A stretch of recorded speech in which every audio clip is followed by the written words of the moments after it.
Hi, everyone. Welcome to our show. We're an open book. My name is Chris McMurray. And I'm Gene McMurray. He's my husband. He'll be behind the scenes, making sure everything is running smoothly. I'm still going to add my 2 cents, though. Well, I hope so. On this show, we're going to be discussing those difficult situations that a lot of families go through, but are often not talked about. Here we will, because like we said, we're an open book. Yes, we are. And how are you today, sweetheart? I'm good. I'm real good. Can you believe we have a podcast? I know, it's crazy. Are you nervous? I am a little bit, but I'm also looking forward to doing this project with you. Yeah, it's going to be fun. It's another new beginning for us. Yeah, we've had a lot of those. It's been a long and winding road for us. It sure has. In our relationship, we've dealt with marriage and divorce and remarriage to each other, addiction, sobriety, losing a business because of injury, and the ultimate sorrow of losing our son. There's nothing more difficult, and I still can't believe it happened 10 years later, but sadly, it did. But that doesn't mean we don't talk about it. We need to talk about it. We have to talk about it. That's why we're here. But everyone has their troubles, not just us. I know, but people have trouble talking about their pain. Is it embarrassment? Is it shame? Is it Facebook and Instagram and those wonderful, beautiful family pictures? So what I hope for this podcast is that we can discuss our reality, listen to, and help each other, because we're not alone. So those Facebook memes we see all the time are not reality? I know. Can you believe it? No, they're not. You know, I can go back and give you an example from my childhood. When I was just 11, my dad passed away.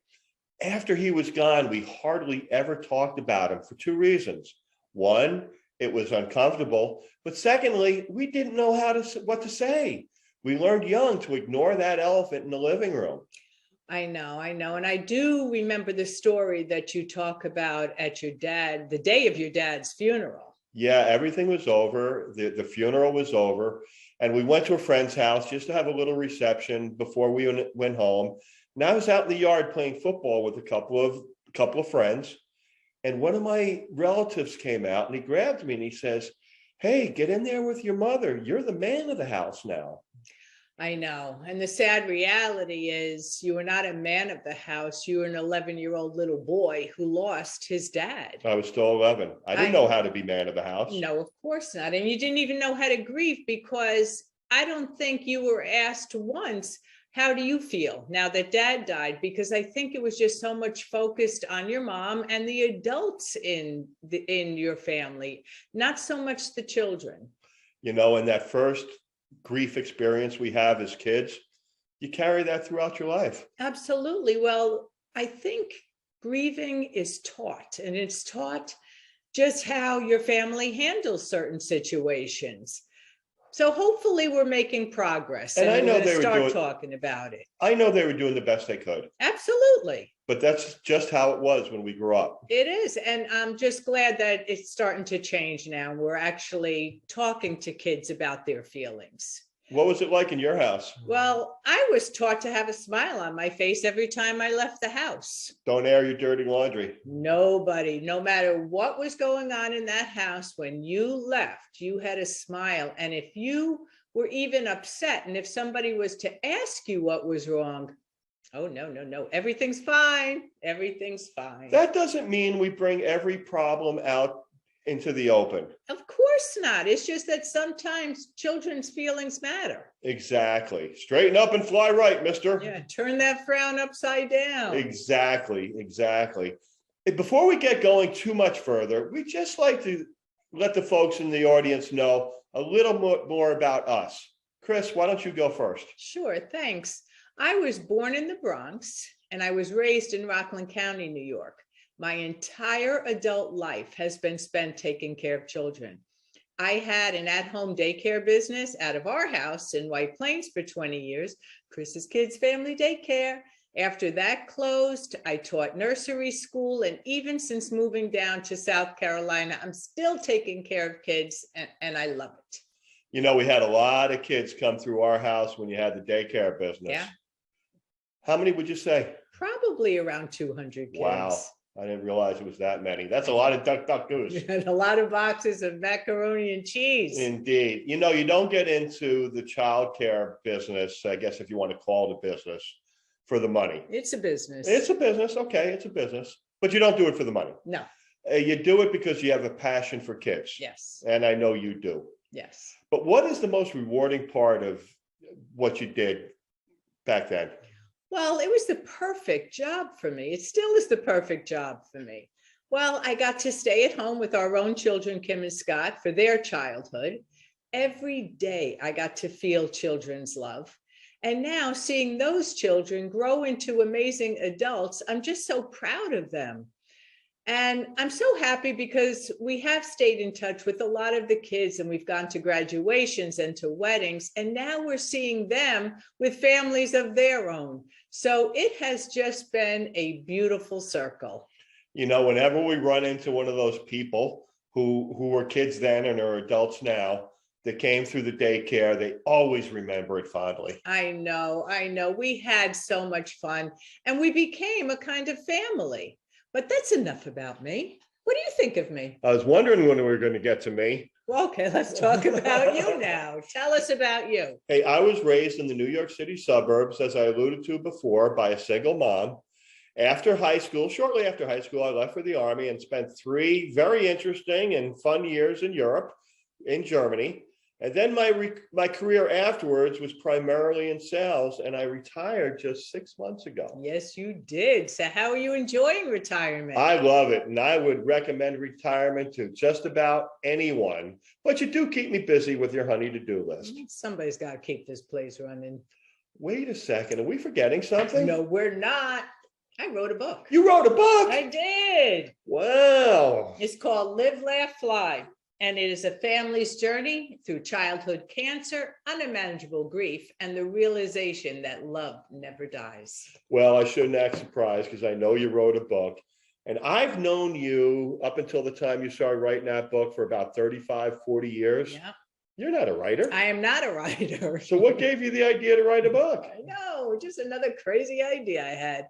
But it began on an early morning flight in a random conversation with a stranger who convinced me I had to write it.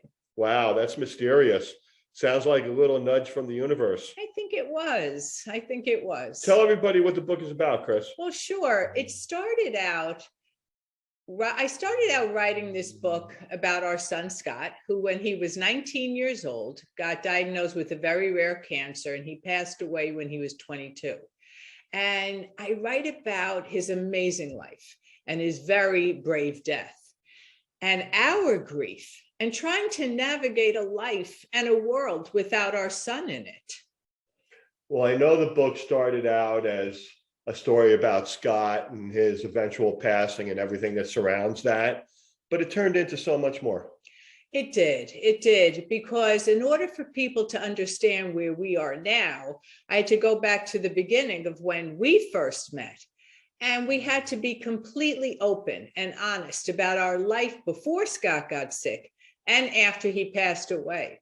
And a lot of that, it wasn't so pretty. No, it wasn't. No, but before we give too much away, Jean, tell us how we're going to plan to tell this story. Well, we've told you a little bit about ourselves now and given you a sneak peek at the book. So what we're going to do on the podcast is each episode, Chris is going to read a little bit of the book that focuses on a particular topic.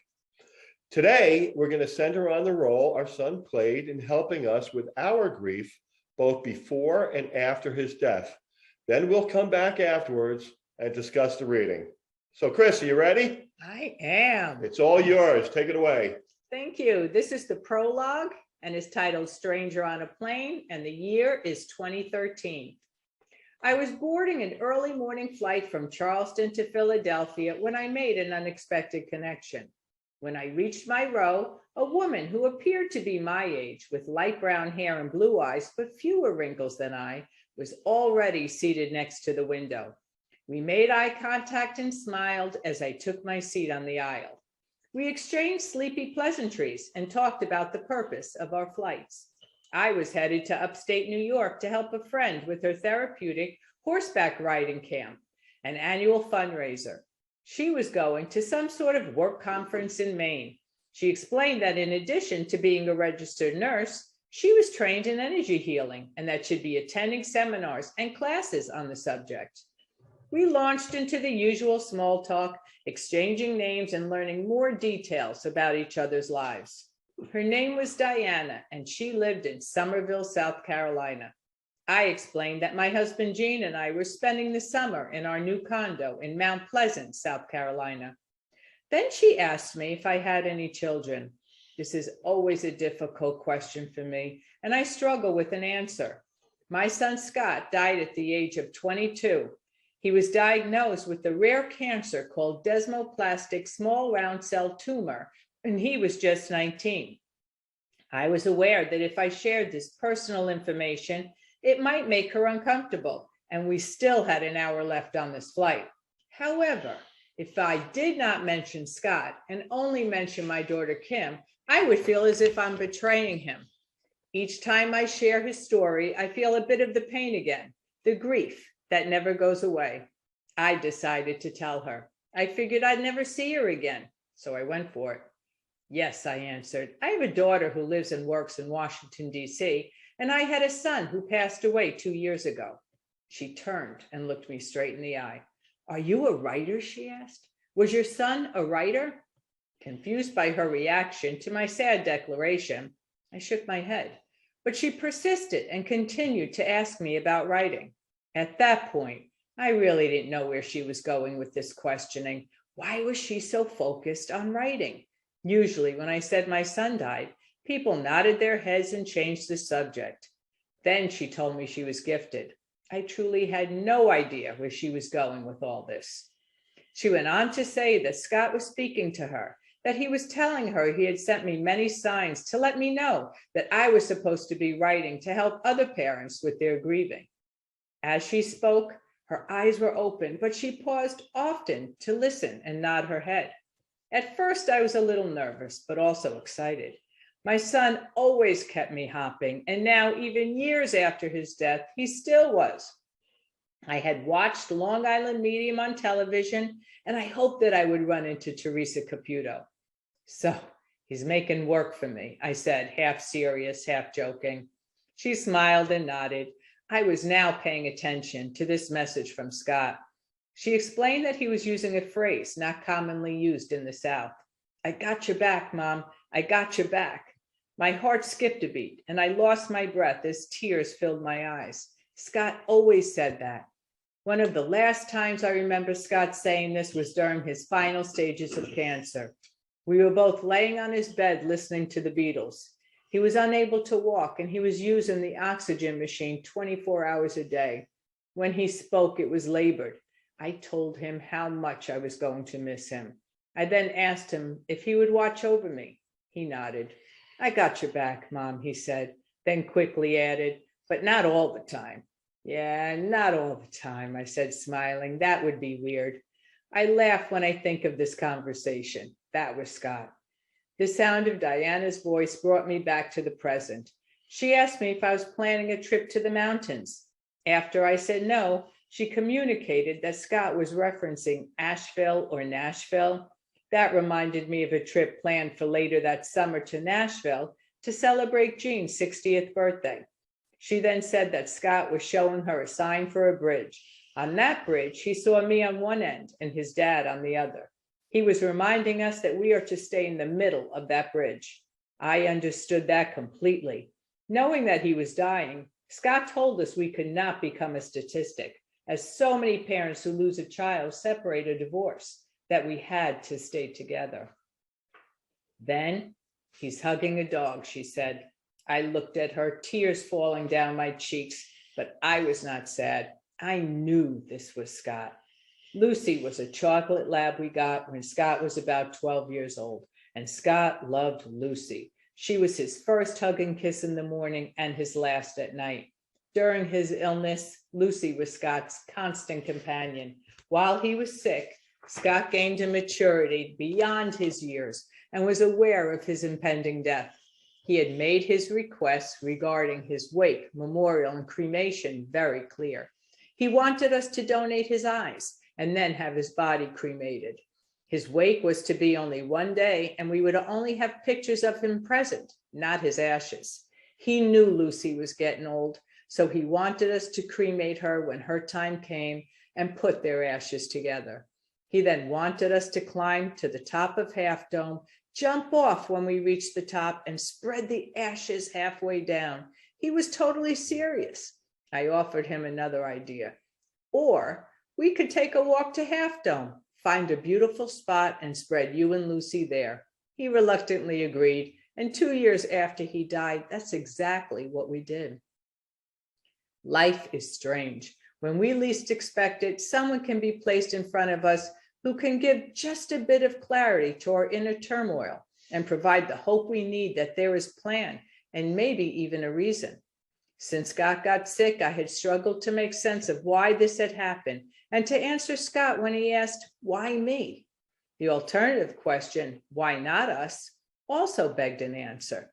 But as I talked to Diana over the course of our plane ride, the spiritual journey I had been on and continue to be on came into clear focus. Rather than railing against fate, maybe I needed to sit back and look at what was in front of me. It had been 2 years since my son Scott had died from cancer, and this stranger helped me see that maybe he was closer than I thought, that maybe our loved ones never really leave us. When I got to Philadelphia, I called Gene to tell him about the plane ride. Of course, he was a little skeptical. We agreed to think about the message that Scott was sending and discuss it later. That night, when Gene and I finally got a chance to talk, I told him that I had to write the story, and he offered his support and help, including writing a few sections from his own perspective. So here goes. This is our story. This is our story indeed. When I hear that passage, there's so much going on. Oh, there is. So much going on. It was intense. So much to unpack. But you've had this unusual conversation with the lady on the plane, yes, Diana. And you're leaving the plane, you're walking through the gate, heading for your connection. What were you thinking when you were alone with your thoughts? Well, I was just so happy to be able to talk about Scott because I love talking about him. But so often when I mention that I had a son that passed away, people get uncomfortable and they'll try to change the subject.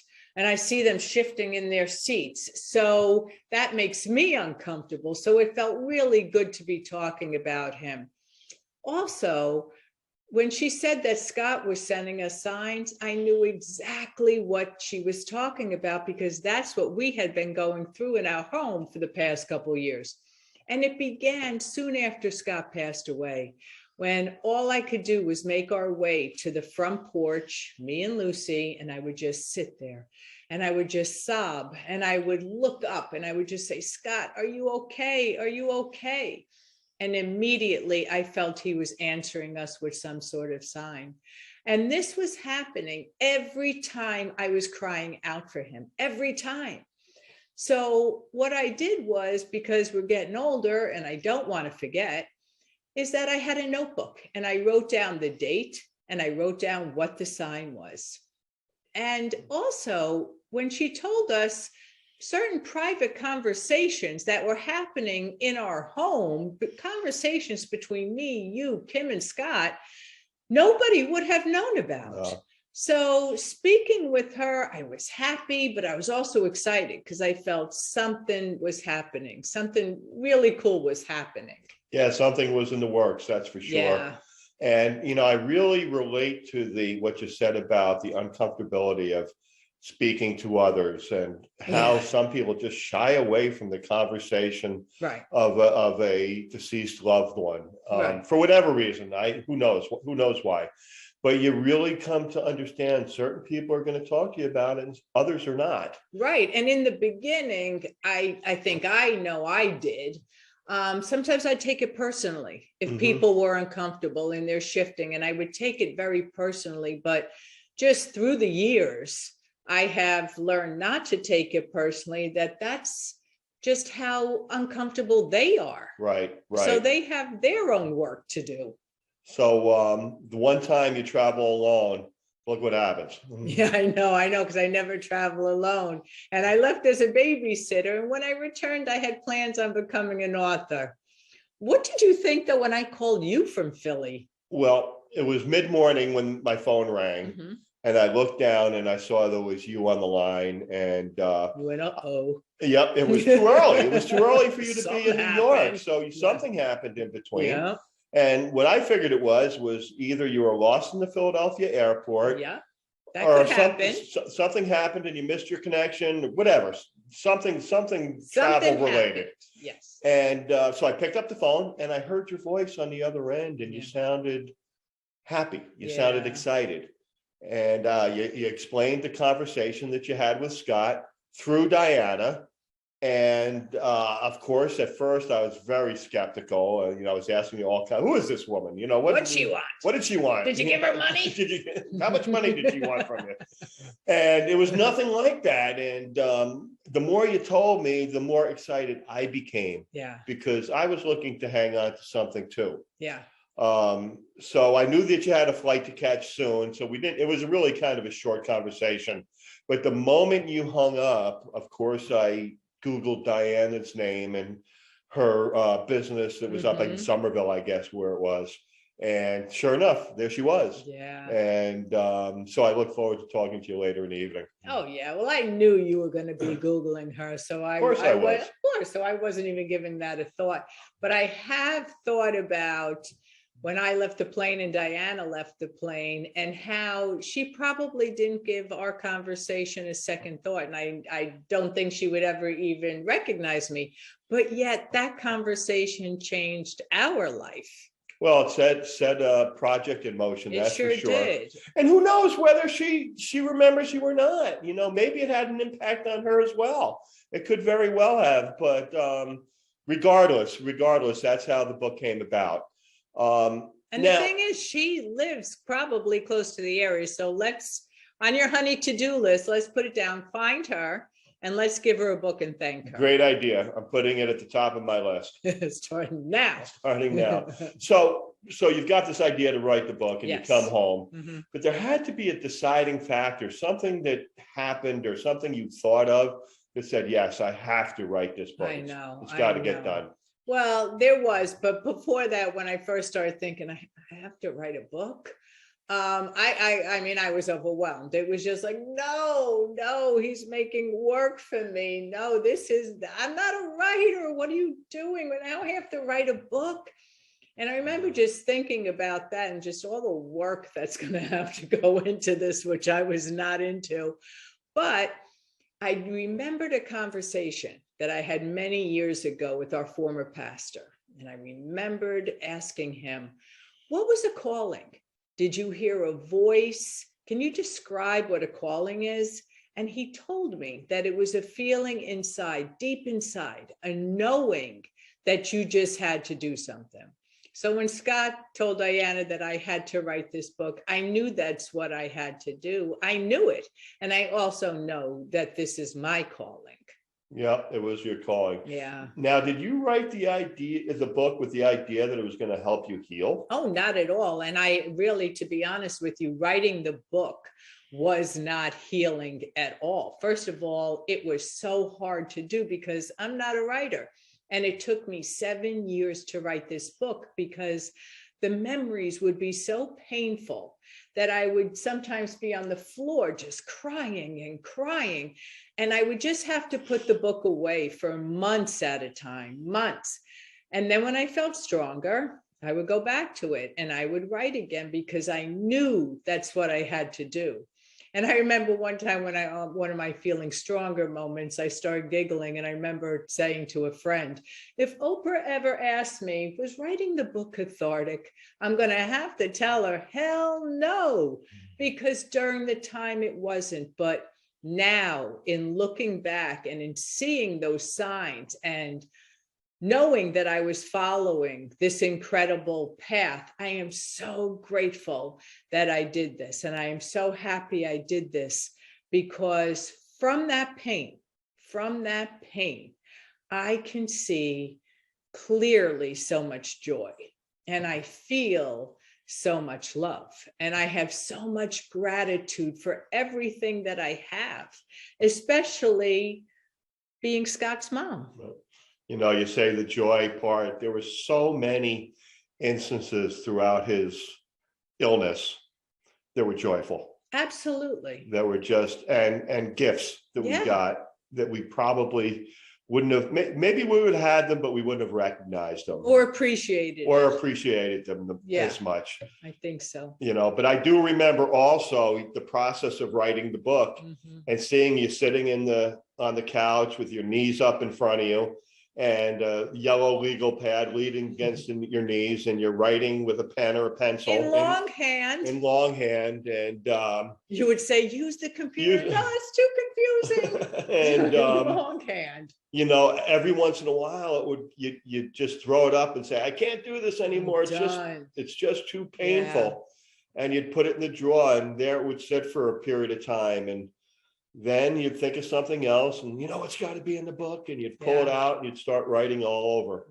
You know, that's just how it went. That was how the process went. That was my process. That was your process. Well, it worked. You know, look, we've got a book, and that's true. You know, and people are reading it and relating to it, and that's really what it's all about. Do you think Scott was with you when you wrote the book? Oh, I absolutely know he was with me. He was with me the entire way. First of all, he is the one who told me I had to write a book. It was his idea. I was good with the notebook. And also, he handed me the signs. I just kept my eyes open and I followed the path that was in front of me. And I'm so glad that Scott and I did this together. Yep, you did. Yeah. You know, and you talk about it, it was his idea.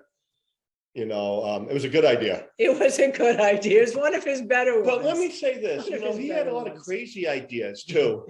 This, I think, is considered a crazy one too. This might be, but remember the time him and his 16-year-old friends had the idea that they were going to go sail the Caribbean together? Great idea. You know, 4 of them on a sailboat. None of them had ever sailed before. No, what an adventure. What an adventure for 4 16-year-olds. That's right. And he only needed $1,800 to cover his share. That's all. You know, just $1,800. Don't even worry about it, because he'll pay us back. Pay us back, yeah. Yeah. Where are you working? I'll get a job when I get back. Don't worry about it. He's got to now plan the trip. I can't get a job now. I'm going to the Caribbean. That's right. Well, we're getting close to the end of the podcast, and thank you for the reading, Chris.